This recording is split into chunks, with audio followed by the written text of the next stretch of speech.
সীমানা প্রাচীর আর একটি প্রশাসনিক ভবনে দাপ্তরিক কার্যক্রম ছাড়া আপাতত তেমন কিছু নেই গাজীপুর কালিয়াকৈর হাইটেক পার্কে। অথচ তথ্য প্রযুক্তি অঙ্গনকে এগিয়ে নিতে হাইটেক পার্ক বা আইটি ভিলেজ গড়ার পরিকল্পনা চলছে সেই ১৯৯৯ সাল থেকে।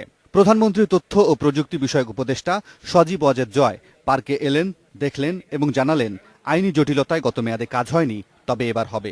গতবারের ওয়াদা ছিল তো আইনগত জটিলতার কারণে, কেসের কারণে এটার কাজ তখন আমরা আরম্ভ করতে পারিনি।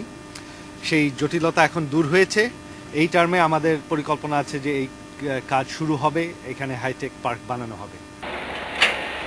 হাইটেক পার্ক এলাকায় অবশ্য দৃশ্যমান কিছু কাজ শুরু হয়েছে, তৈরি হচ্ছে রাস্তা। জয় জানালেন টেলিযোগাযোগ মন্ত্রণালয় দিচ্ছে ১০০ একর জমি, রেল মন্ত্রণালয় দিচ্ছে বিশেষ রেল যোগাযোগ ব্যবস্থা। তাই এবার তিনি আশাবাদী।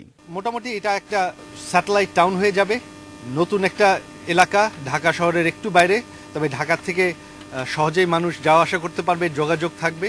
এখানে আপনার হাইটেক ওয়ার্কার যারা তারা আসবে, দেশি যারা কর্মচারী তারা এসে থাকতে পারবে, বিদেশ থেকে যারা বাইরের কোম্পানির মালিক, ম্যানেজার, বিজনেসম্যান তারা যাওয়া আসা করতে পারবে সহজে।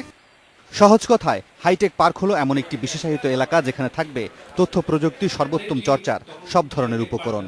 এমন একটি পার্ক গড়তে সংশ্লিষ্ট সবার সাথে কয়েক দফায় বৈঠক করেছেন সজীব ওয়াজেদ জয়।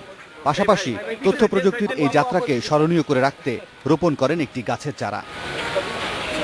Meera Hasan, independent news, Kaliakair, Gazipur.